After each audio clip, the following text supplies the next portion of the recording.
Do you hear that? What the fuck was that? Let's go investigate.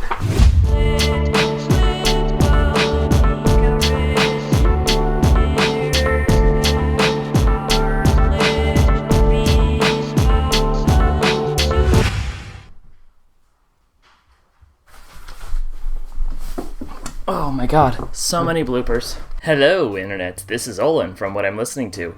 Hope you all are continuing to stay safe, stay healthy, keep those hands nice and clean, and you're wearing that mask when you go outside. Here we are, once again, doing another installment to my Big in Japan video series. This series where I talk about bands and musicians all hailing from Japan. For those of you who don't know, I love Japanese music. I used to listen to a ton of J-pop and J-rock bands back when I was in middle school. And that was also back in the days where I collected graphic novels and manga instead of CDs. But even though I've gotten rid of the graphic novels and replaced them with CDs, I still love Japanese music. And as an adult, being able to buy the physical CDs of albums I used to listen to as a teenager has been a joy. So in this installment of Big in Japan, I'm going to be talking about a mixture of new stuff that I've never talked about in a video and old stuff that I have talked about in other videos, whether it be the specific album or the band itself. I have talked about them in some capacity. But rest assured, they are all things Japan, and they are all great. I'm very excited to dive into this list here, so let's get started. And the first CD I have for you today, I have the self-titled album by the band Ogre You Asshole. I talked about this album extensively in my Rare and Hard to Find CDs video, Volume 5, so I won't talk nearly as much about it in this video. But I had to include it in this list because they are an amazing Japanese alternative rock band. To describe this band's sound, think old Modest Mouse, but sung in Japanese. They have that raw and wobbly, kind of twangy sound that Modest Mouse used to do in their first couple of albums, which Ogre's later stuff is kind of that, but a little bit more on the post-rock psychedelic side. But this particular album sounds very much like an old Modest Mouse record. And what's more, their relationship with Modest Mouse stretches more than just sounding like them. Modest Mouse's former bassist Eric Judy actually named their band. Eric was drunk on the streets of Japan when he bumped into Ogre's drummer, and Ogre's drummer recognized Eric and was like, "Hey, can you name my band?" Needless to say, Eric said, "I can't," before scribbling "Ogre You Asshole" on the drummer's arm and ran off. And thus, the band was born. If you are a fan of Modest Mouse, J-rock, or both, then I absolutely recommend checking this album out. It is so very good. And it's entirely possible I may eventually add more of Ogre's albums to my collection. We will have to see. I have to import this from Japan, so that kind of drives the price up. But if the material is good, it's worth it.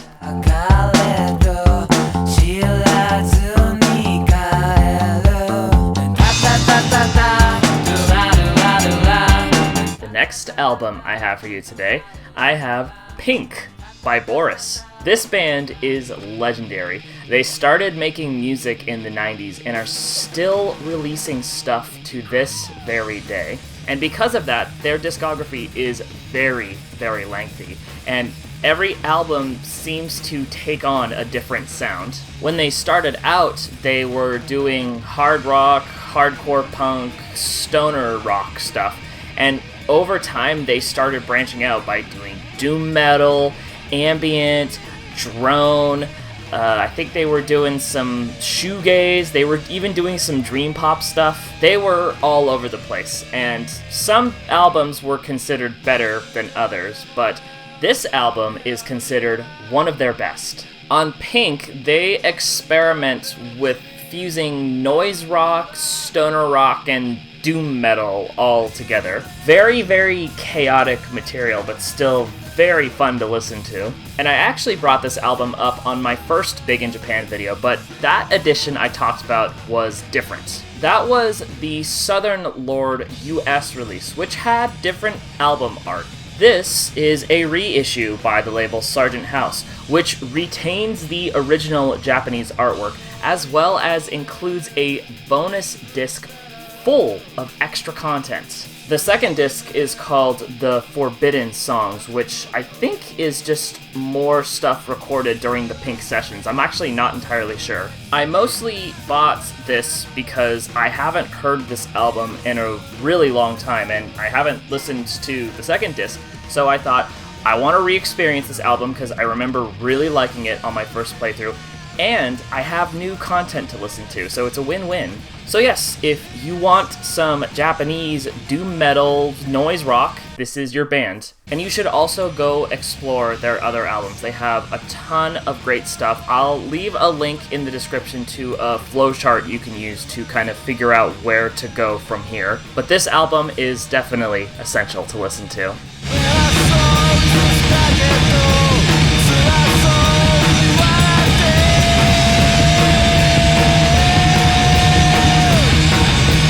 The next CD I have for you today, I have The Pillows, Please Mr. Lostman. The Pillows I have absolutely talked about on various videos. They are my favorite Japanese band ever. Of all time. They were the band that got me into Japanese music as a whole. Referring back to when I was a teenager listening to a lot of J-pop music, this was the band I listened to the most. I had and still have a copy of the Fooly Cooly soundtrack number 3, and I had that on my CD player non-stop. I listened to it all the time, to the point where the disc got so worn that I had to go out and buy a CD cleaner just so I could keep listening to it. As far as I know, it still plays to this very day. And growing up listening to that soundtrack, I really wanted to buy the original Pillows albums that had those songs on them. And I determined that those songs were spread across 4 albums, apart from a couple of them being released as just singles. But those 4 albums were this one, Runner's High, Happy Bivouac, and Little Busters. Why is my fridge making really loud noise? Jesus. By the time I had filmed the second Big in Japan video, I had purchased 3 out of those 4 albums, which you can watch that video and hear me talk about them. But the only album I didn't have at that time was this one. For whatever reason, I held off on buying it right then and there. It's probably because I was buying a bunch of other Japanese albums, which was really upping my spendage, so I think I held off until further notice. But now I have it, and I could not be more happy. This era of the Pillows is amazing. You can tell that they were heavily influenced by 90s alternative bands from the US. In particular, bands like the Pixies, which they named one of their songs Kim Deal after the Pixies bassist. A definite far cry from the material they were doing prior to releasing this one, which was much more new wave sounding and even kinda jazzy. The main reason I bought this CD is for one song, which is the very first track on it, called Stalker. And talk about heavy, because Stalker is one of their more raw, fuzzier sounding songs. It's very punk rock sounding. Plus, the guitar solo is one of my favorite guitar solos of all time. It's used pretty prominently in the second episode of Fooly Cooly.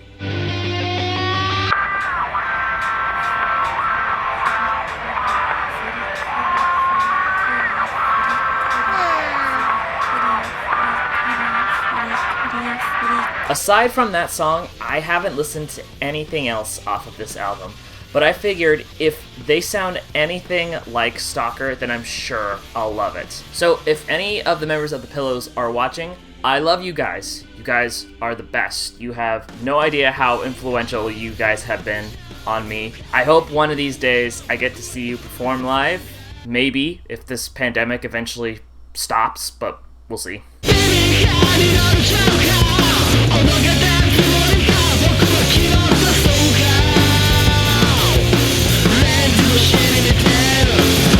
Okay, moving on to albums I've not talked about in a video.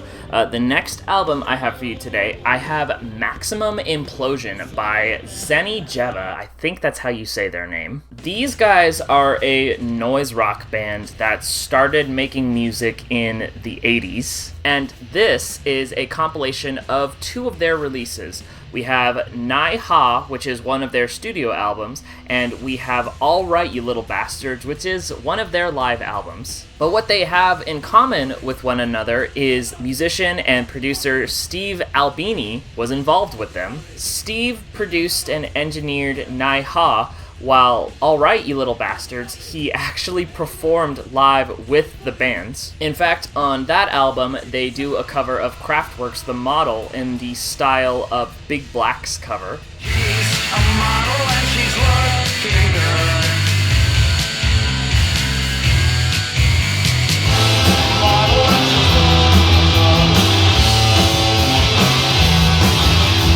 The only reason I have this album is because I stumbled across it randomly at Amoeba San Francisco. I was shopping for albums by Shellac, and when I was looking in that section, I found this one lone album, and I was curious about it. It was brand new. I think it had just come out in 2018, and it had Steve Albini's name on it, so I thought, okay, let's check this out. And it basically sounds like anything Steve was involved with in the 80s and 90s. It sounds like Big Black. It sounds like Shellac. It sounds a little bit like Rape Man. Good, brutal noise rock, but in Japanese. So if you consider yourself a fan of Steve's work, then I definitely encourage checking this release out. There is some good stuff on here.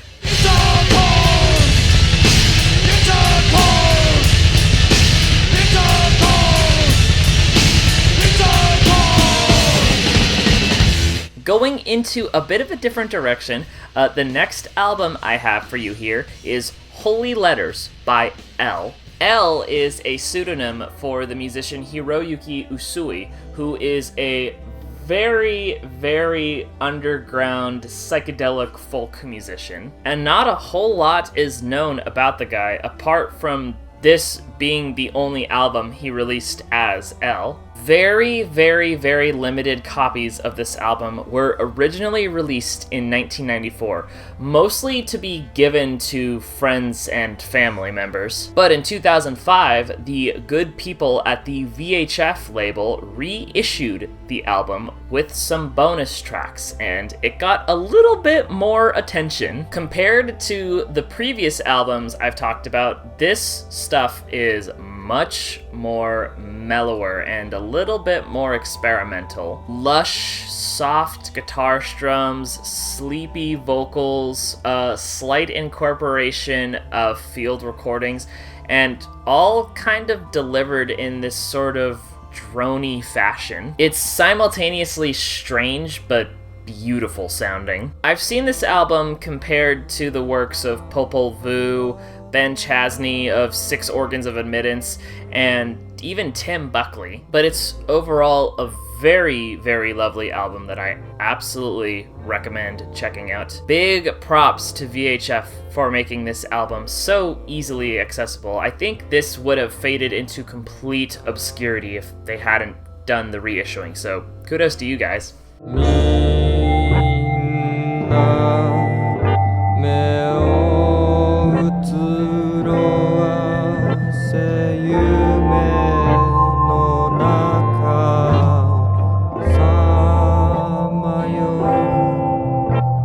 Staying on the topic of experimental folk, the next album I have for you today, I have She by Hisato Higuchi. This is another obscure Japanese musician. This particular release is one of his many. This is an EP that was originally released years ago, but was reissued by the label Family Vineyard. Unlike L, this stuff reminds me of the works of Jandek. Just very abrasive, raw, kind of bluesy, but just very, very out there stuff. At times, the music is calm and soothing and beautiful, and at other times, it's just very crazy, chaotic, very noisy, and drony. It's honestly everything I love in experimental music, just very dynamic. Someone brought this up on an episode of Amoeba's What's in My Bag series, and I was immediately interested when I heard the clip they used. So I went to the experimental section of Amoeba San Francisco and thankfully found this album for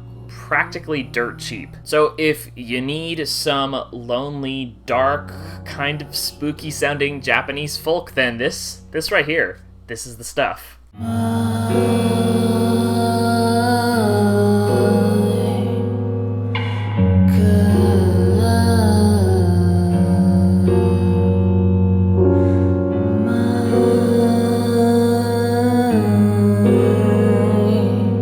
The next CD I have for you today, what's this called? Oh god, I don't even remember what it's called.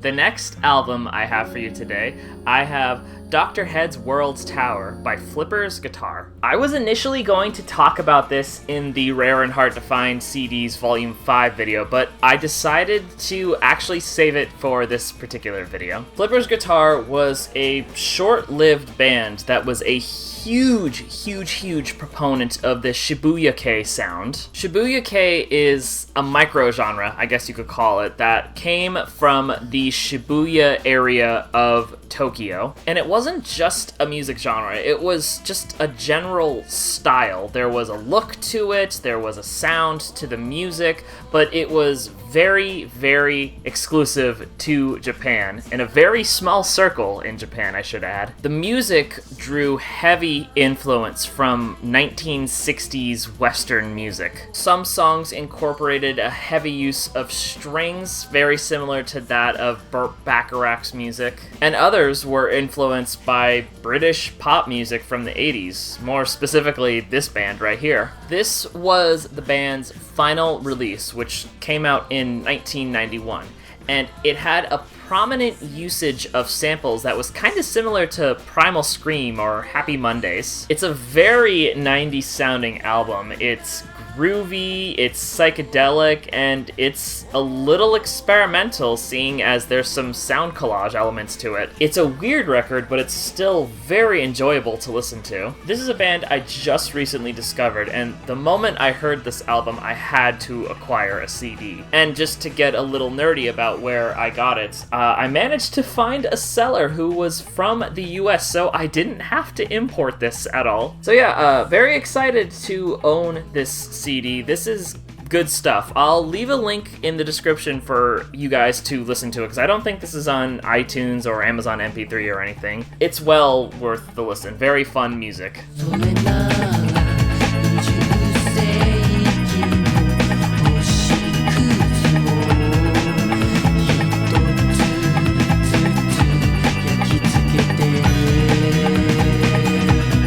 Staying on the topic of groovy Japanese music, I have two compilations. I have Pacific Breeze 1 and Pacific Breeze 2. These compilations come from the lovely people of Lights in the Attic Records. They specialize in finding old, hard-to-find recordings and reissuing them on CD and vinyl with really good packaging, and making it easily accessible to acquire and listen to. I almost brought up their Japanese ambient new age compilation that they released last year, but I technically talked about that in my 2019 reissues video, so if you want to hear me talk about it, you can go check that video out. I'll leave a link in the description. But these I have not talked about in a video, and I want to give them some attention because they are great. Both of these collect music spanning from, 1976 to 1986. All Japanese boogie, AOR, and CityPop music. CityPop is actually an interesting genre because it's exclusive to Japan. Much like the Shibuya-kei sound, it's very, very influenced by Western music. But the thing about CityPop is it doesn't really have a distinctive sound to it. Different sources say different things, but the consensus is it kind of varies on the artist's interpretation of CityPop. Some say it's pop music that kind of has a very Japanese urban feel to it, while others say it's all about the sort of general vibe of the song. But one source summed it up quite nicely by saying it's music made by city people for city people. However you want to describe the genre, I would say these albums are definitely good entries to checking it out. Such good, fun, groovy sounding music to put on whether you're driving around the city at daytime or driving around the city at nighttime, getting ready to go to the club, whatever. It's just good music to dance to, have fun to, and just get yourself hyped up. If you're interested in the city pop genre or just want some fun, groovy Japanese music, then I definitely recommend checking both of these compilations out. They are so very good, so very fun to listen to. Big props to Light in the Attic for continuing to release quality compilations.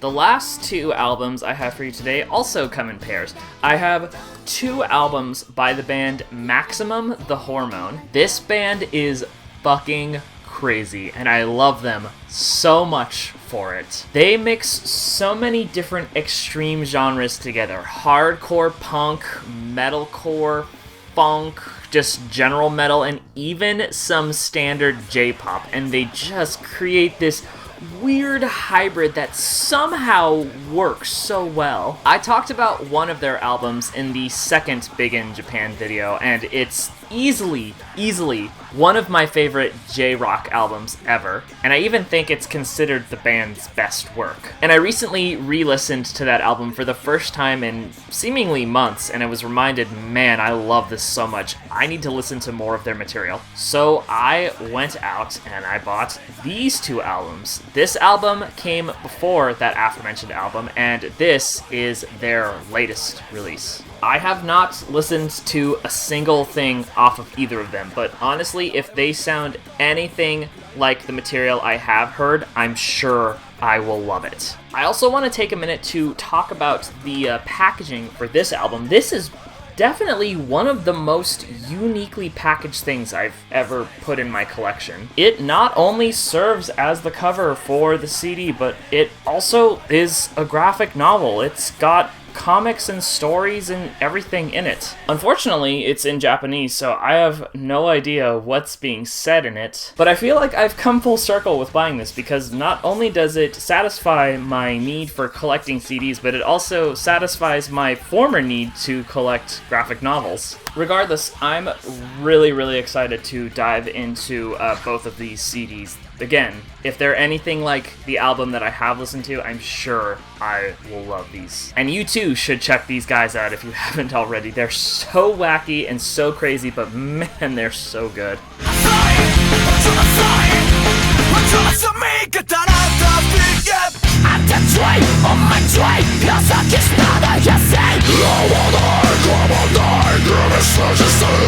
Alrighty then, Internet, that does it for me. Hey, if you have any bands or albums you want me to check out, particularly any Japanese bands or albums, leave a comment down below, and if I like it, maybe I'll include it in another Big in Japan video. Also, if you like this, be sure to hit that subscribe button. It'll show me the support and I'll love your face for it. And you can also follow me on Instagram for even more music. I post a new album on there semi-frequently, talk a little bit about it, and it gives you a bit of an insight of what else is in my collection. So, thank you all so very much for watching. This is Olin from What I'm Listening To, signing out. Goodbye. My man put me up with a shit, 1/4 of a square, headed to Delaware with one change of gear. Nothing on my mind but the dime sack we blaze, with the glaze in my eye that we find when we crave dollars and cents. A fugitive with 2 attempts, Jake's had no trace of the face. Now they